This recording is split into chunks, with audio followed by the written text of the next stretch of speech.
ओम श्री परमात्मने नमः। भगवत गीता हिंदी में द्वितीय अध्याय। संजय बोले, उस प्रकार करुणा से व्याप्त और आंसुओं से पूर्ण तथा व्याकुल नेत्रों वाले शोक युक्त उस अर्जुन के प्रति भगवान मधुसूदन ने यह वचन कहा। श्री भगवान बोले, हे अर्जुन, तुझे इस असमय में यह मोह किस हेतु से प्राप्त हुआ है? क्योंकि ना तो यह श्रेष्ठ पुरुषों द्वारा आचरित है, ना स्वर्ग को देने वाला है और ना ही कीर्ति को करने वाला ही है। इसलिए हे अर्जुन, नपुंसकता को मत प्राप्त हो, तुझ में यह उचित नहीं जान पड़ती। हे परम तप, हृदय की तुच्छ दुर्बलता को त्याग कर युद्ध के लिए खड़ा हो जा। अर्जुन बोले, हे मधुसूदन, मैं रणभूमि में किस प्रकार बाणों से भीष्म पितामह और द्रोणाचार्य के विरुद्ध लड़ूंगा? क्योंकि हे अरिसूदन, वे दोनों ही पूजनीय हैं। इसलिए इन महानुभाव गुरुजनों को न मारकर मैं इस लोक में भिक्षा का अन्न भी खाना कल्याणकारक समझता हूँ। क्योंकि गुरुजनों को मारकर भी इस लोक में रुधिर से सने हुए अर्थ और काम रूप भोगों को ही तो भोगूंगा। हम यह भी नहीं जानते कि हमारे लिए युद्ध करना और ना करना इन दोनों में से कौन सा श्रेष्ठ है, अथवा यह भी नहीं जानते कि उन्हें हम जीतेंगे या हमको वे जीतेंगे। और जिनको मारकर हम जीना भी नहीं चाहते, वे ही हमारे आत्मीय धृतराष्ट्र के पुत्र हमारे मुकाबले में खड़े हैं। इसलिए कायरता रूप दोष से उपहत हुए स्वभाव वाला तथा धर्म के विषय में मोहित चित्त हुआ मैं आपसे पूछता हूँ कि जो साधन निश्चित कल्याणकारक हो वह मेरे लिए कहिए। क्योंकि मैं आपका शिष्य हूँ, इसलिए आपकी शरण में हुए मुझको शिक्षा दीजिए। क्योंकि भूमि में निष्कंटक धन धान्य संपन्न राज्य को और देवताओं के स्वामीपन को प्राप्त होकर भी मैं उस उपाय को नहीं देखता हूँ जो मेरी इंद्रियों के सुखाने वाले शोक को दूर कर सके। संजय बोले, हे राजन, निद्रा को जीतने वाले अर्जुन अंतर्यामी श्री कृष्ण महाराज के प्रति इस प्रकार कहकर फिर श्री गोविंद भगवान से युद्ध नहीं करूंगा, यह स्पष्ट कहकर चुप हो गए। हे भरतवंशी धृतराष्ट्र, अंतर्यामी श्री कृष्ण महाराज दोनों सेनाओं के बीच में शोक करते हुए उस अर्जुन को हंसते हुए से यह वचन बोले। श्री भगवान बोले, हे अर्जुन, न तू शोक करने योग्य मनुष्यों के लिए शोक करता है और पंडितों के वचनों को कहता है, परंतु जिनके प्राण चले गए हैं उनके लिए और जिनके प्राण नहीं गए हैं उनके लिए भी पंडित जन शोक नहीं करते। ना तो ऐसा ही है कि मैं किसी काल में नहीं हूँ, तू नहीं था, अथवा ये राजा लोग भी नहीं थे, और ना ही ऐसा है कि इससे आगे हम सब नहीं रहेंगे। जैसे जीवात्मा की इस देह में बालकपन, जवानी और वृद्धावस्था तीनों होती है, वैसे ही अन्य शरीर की प्राप्ति भी होती है। उस विषय में धीर पुरुष मोहित नहीं होता। हे कुंती पुत्र, सर्दी, गर्मी और सुख दुख को देने वाले इंद्रिय और विष्णु के संयोग को उत्पत्ति विनाशशील और अनित्य हैं। इसलिए हे भारत, उनको तू सहन कर। क्योंकि हे पुरुष श्रेष्ठ, दुख सुख को समान समझने वाले जिस धीर पुरुष को ये इंद्रिय और विषयों के संयोग व्याकुल नहीं करते, वह मोक्ष के योग्य होता है। असत वस्तु की तो सत्ता नहीं है और सत का अभाव नहीं है। इस प्रकार इन दोनों का ही तत्वज्ञानी पुरुषों द्वारा देखा गया है। नाश रहित तो तू उसको जान जिससे यह संपूर्ण जगत दृश्य वर्ग व्याप्त है। इस अविनाशी का विनाश करने में कोई भी समर्थ नहीं है। इस नाश रहित अप्रमेय नित्य स्वरूप जीवात्मा के ये सब शरीर नाशवान कहे गए हैं। इसलिए हे भरतवंशी अर्जुन, तू युद्ध कर। जो इस आत्मा को मारने वाला समझता है तथा जो इसको मरा मानता है, वे दोनों ही नहीं जानते। क्योंकि यह आत्मा वास्तव में न तो किसी को मारता है और न ही किसी के द्वारा मारा जाता है। यह आत्मा किसी काल में भी ना तो जन्मता है और ना ही मरता ही है, तथा न यह उत्पन्न होकर फिर होने वाला ही है। क्योंकि यह अजन्मा, नित्य, सनातन और पुरातन है। शरीर के मारे जाने पर भी यह नहीं मारा जाता। हे प्रथा पुत्र अर्जुन, जो पुरुष इस आत्मा को नाश रहित, नित्य, अजन्मा और अव्यय जानता है, वह पुरुष कैसे किसको मरवाता है और कैसे किसको मारता है। जैसे मनुष्य पुराने वस्त्रों को त्याग कर दूसरे नए वस्त्रों को ग्रहण करता है, वैसे ही जीवात्मा पुराने शरीर को त्याग कर दूसरे नए शरीर को प्राप्त होता है। इस आत्मा को शस्त्र नहीं काट सकते, इसको आग जला नहीं सकती, इसको जल भी गला नहीं सकता और वायु भी इसको सुखा नहीं सकता, क्योंकि यह आत्मा अछेद्य है, यह आत्मा अदाह्य है, यह आत्मा अलेख्य है और निसंदेह अशोष्य भी है, तथा यह आत्मा नित्य सर्वव्यापी अचल स्थिर रहने वाला और सनातन है। यह आत्मा अव्यक्त है, यह आत्मा अचिंत्य है और यह आत्मा विकार रहित भी कही जाती है। इससे हे अर्जुन, इस आत्मा को उपयुक्त प्रकार से जानकर तू शोक करने को योग्य नहीं है, अर्थात तुझे शोक करना उचित नहीं है। किंतु यदि तू इस आत्मा को सदा जन्मने वाला तथा सदा मरने वाला मानता हो, तो हे महाबाहो, तू इस प्रकार शोक करने के योग्य नहीं है, क्योंकि इस मान्यता के अनुसार जन्मे हुए की मृत्यु निश्चित है और मरे हुए का जन्म भी निश्चित है। इससे भी इस बिना उपाय वाले विषय में तू शोक करने को योग्य नहीं है। हे अर्जुन, संपूर्ण प्राणी जन्म से पहले अप्रकट थे और मरने के बाद भी अप्रकट हो जाने वाले हैं, केवल बीच में ही प्रकट है। फिर ऐसी स्थिति में क्या शोक करना? कोई एक महापुरुष ही इस आत्मा को आश्चर्य की भांति देखता है और वैसे ही दूसरा कोई महापुरुष ही इसका तत्व का आश्चर्य की भांति वर्णन करता है, तथा दूसरा कोई अधिकारी पुरुष ही इसे आश्चर्य की भांति सुनता है और कोई कोई तो सुनकर भी इसको नहीं जानता। हे अर्जुन, यह आत्मा सबके शरीर में सदा ही अवध्य है।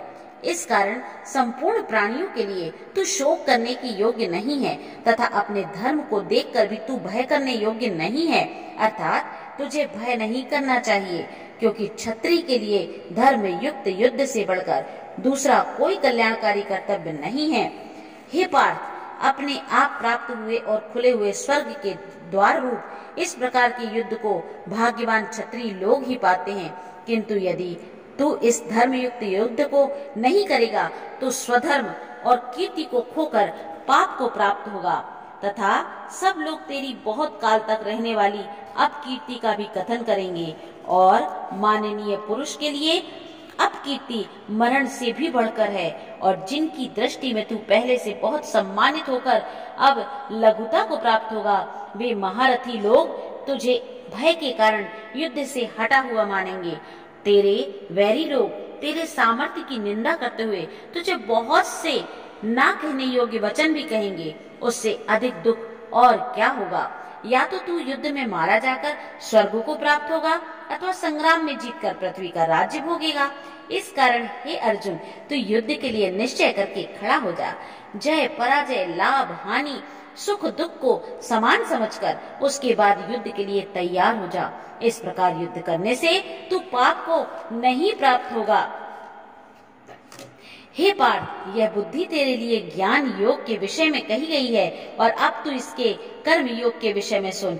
जिस बुद्धि से युक्त हुआ तू कर्मों के बंधन में भली भांति त्याग देगा, अर्थात सर्वथा नष्ट कर डालेगा। इस कर्म योग में आरंभ का अर्थात बीज का नाश नहीं है और उल्टा फल स्वरूप दोष भी नहीं है, बल्कि इस कर्म योग रूप धर्म का थोड़ा सा भी साधन जन्म मृत्यु रूप महान भय से रक्षा कर लेता है।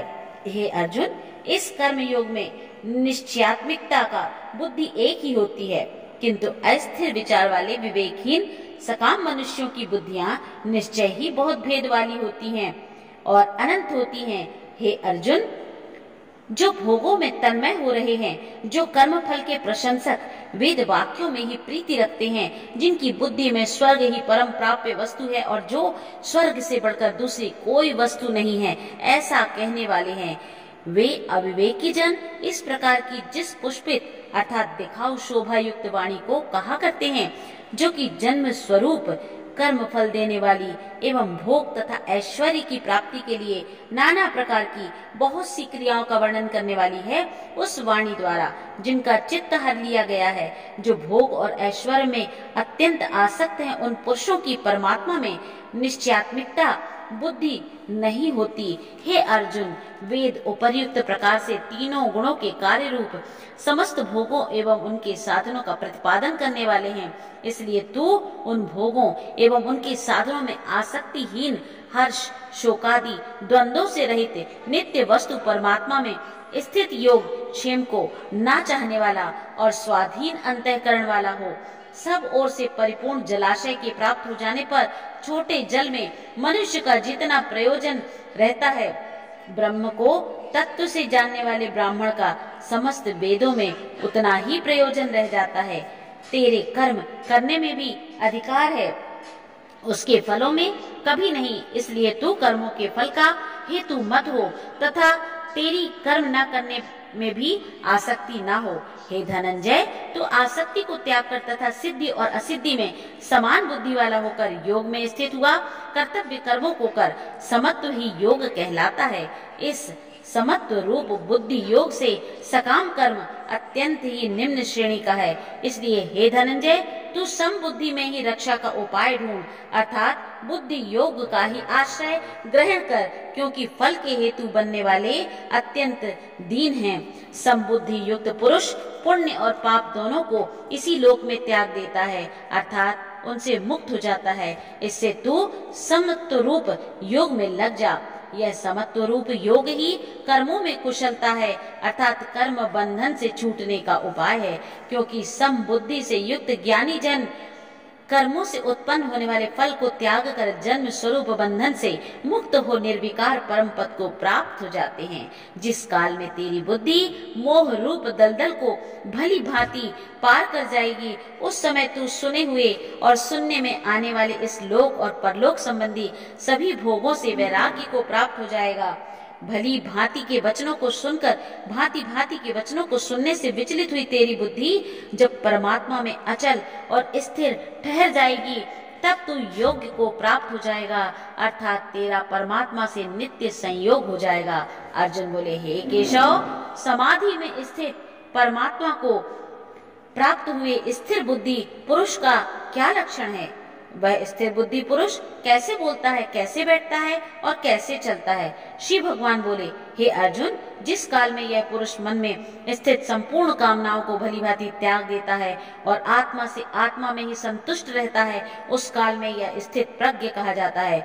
दुखों की प्राप्ति होने पर जिसके मन में उद्वेग नहीं होता, सुखों की प्राप्ति में जो सर्वथा निष्प्रह है तथा जिसकी राग भय और क्रोध नष्ट हो गए हैं, ऐसा मुनि स्थिर बुद्धि कहा जाता है। जो पुरुष सर्वत्र स्नेह रहित हुआ, उस शुभ या अशुभ वस्तु को प्राप्त होकर न प्रसन्न होता है और न ही द्वेष करता है, उसकी बुद्धि स्थिर है। और कछुआ सब ओर से अपने अंगों को जैसे समेट लेता है, वैसे ही जब यह पुरुष इंद्रियों के विषयों में इंद्रियों को सब प्रकार से हटा लेता है, तब उसकी बुद्धि स्थिर है, ऐसा समझना चाहिए। इंद्रियों के द्वारा विषयों को ग्रहण न करने वाले पुरुष के भी केवल विषय तो निवृत्त हो जाते हैं, परंतु उसमें रहने वाली आसक्ति निवृत्त कभी नहीं होती। इस स्थित प्रज्ञ पुरुष की तो आसक्ति भी परमात्मा का साक्षात्कार करके ही निवृत्त हो जाती है। हे अर्जुन, आसक्ति का नाश न होने के कारण ये प्रमथन स्वभाव वाली इंद्रियां यत्न करते हुए बुद्धिमान पुरुष के मन को बलात् ही हर लेती हैं। इसलिए साधक को चाहिए कि वह उन संपूर्ण इंद्रियों को वश में करके समाहित चित्त हुआ मेरे परायण होकर ध्यान में बैठे, क्योंकि जिस पुरुष की इंद्रियां वश में होती हैं, उसी की बुद्धि स्थिर हो जाती है। विषयों का चिंतन करने वाले पुरुष की उस विषयों में आसक्ति होती है, आसक्ति से उस विषयों की कामना उत्पन्न होती है और कामना में विघ्न पड़ने से क्रोध उत्पन्न होता है, क्रोध से अत्यंत मूढ़ भाव उत्पन्न हो जाता है, मूढ़ भाव से स्मृति में भ्रम हो जाता है, स्मृति में भ्रम हो जाने से बुद्धि अर्थात ज्ञान शक्ति का नाश हो जाता है और बुद्धि का नाश हो जाने से यह पुरुष अपनी स्थिति से गिर जाता है। परंतु अपने अधीन किए हुए अंतःकरण वाला साधक अपने वश में की हुई राग द्वेष से रहित इंद्रियों द्वारा विषयों में विचरण करता हुआ अंतःकरण की प्रसन्नता को प्राप्त होता है। अंतःकरण की प्रसन्नता होने पर इसके संपूर्ण दुखों का अभाव हो जाता है और उस प्रसन्न चित्त वाले कर्म योगी की बुद्धि शीघ्र ही सब ओर से हटकर एक परमात्मा में ही भली भांति स्थिर हो जाती है। न जीते जानते हुए मन और इंद्रियों वाले पुरुष में निश्चयात्मकता बुद्धि ही होती है और उस अयुक्त मनुष्य के अंतःकरण में भावना भी नहीं होती तथा भावनाहीन मनुष्य को शांति कभी नहीं मिलती। और शांति रहित मनुष्य को सुख कैसे मिल सकता है भला? क्योंकि जैसे जल में चलने वाली नाव को वायु हर लेती है, वैसे ही विषयों में विचरती हुई इंद्रियों से मन जिस इंद्रिय के साथ रहता है, वह एक ही इंद्रिय इस अयुक्त पुरुष की बुद्धि को हर लेती है। इसलिए हे महाबाहो, जिस पुरुष की इंद्रियों के विषयों से सब प्रकार निग्रह की हुई हैं, उसी से बुद्धि स्थिर है। संपूर्ण प्राणियों के लिए जो रात्रि के समान है, उस नित्य ज्ञान स्वरूप परमानंद की प्राप्ति में स्थित प्रज्ञ योगी जानता है। और जिस नाशवान सांसारिक सुख की प्राप्ति में सब प्राणी जागते हैं, परमात्मा के तत्व को जानने वाले मुनि के लिए वह रात्रि के समान है। जैसे नाना नदियों के जल से सब ओर से परिपूर्ण अचल प्रतिष्ठा वाले समुद्र में उसको विचलित न करते हुए ही समा जाते हैं, वैसे ही सब भोग जिस स्थित प्रज्ञ पुरुष में किसी प्रकार का विकार उत्पन्न किए बिना ही समा जाते हैं, वही पुरुष परम शांति को प्राप्त होता है। भोगों को चाहने वाला कभी नहीं। जो पुरुष संपूर्ण कामनाओं को त्याग कर ममता रहित, अहंकार रहित और स्पृहा रहित हुआ विचरता है, वही शांति को प्राप्त होता है, अर्थात वह शांति को ही प्राप्त होता है। हे अर्जुन, यह ब्रह्म को प्राप्त हुए पुरुष की स्थिति है। इसको प्राप्त होकर योगी कभी मोहित नहीं होता और अंत काल में भी इस ब्राह्मी स्थिति में स्थित होकर ब्रह्मानंद को प्राप्त हो जाता है। ओम तत्सदिति श्रीमद् भगवद गीता सूपनिषत्सु ब्रह्म विद्यायाम योग शास्त्रे श्री कृष्णार्जुन संवादे सांख्य योगो नाम 2 अध्याय समाप्त। बोलो श्री कृष्ण भगवान की जय।